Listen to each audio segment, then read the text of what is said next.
The forgotten psalm. Rachel's fingers hovered over the piano keys, but the music that once flowed so effortlessly now felt forced and artificial. It had been months since the accident, and the pain still lingered. She had lost her best friend, and the trauma had left her struggling to find joy in her music again. As a musician, Rachel had always found solace in her craft. But now the notes seemed hollow, and the melodies felt like a distant memory. She felt disconnected from God, wondering why he had allowed such tragedy to occur. One day, while browsing through her Bible, Rachel stumbled upon Psalm 137. The words resonated deeply with her sorrow. "By the rivers of Babylon we sat and wept when we remembered Zion." Psalm 137:1. She felt a sense of solidarity with the psalmist, who had also experienced pain and loss. As Rachel reflected on the psalm, she began to process her emotions. She saw herself in the psalmist's tears and lamentations.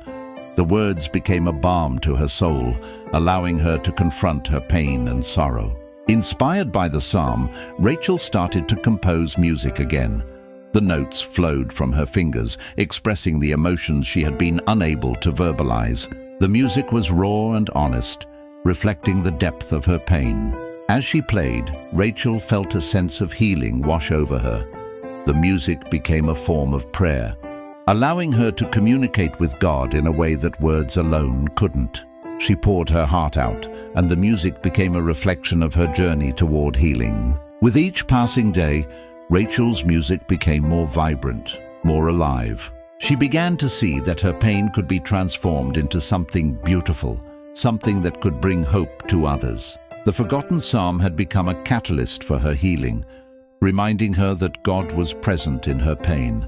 Rachel's music studio, once a place of frustration and sadness, was now filled with the sounds of joy and redemption. Her fingers danced across the keys, creating melodies that reflected her journey toward healing. The music was a testament to the power of Scripture to transform pain into beauty. As Rachel looked back on her journey, she realized that the forgotten psalm had become a source of comfort and strength. It had reminded her that God was with her, even in the darkest moments.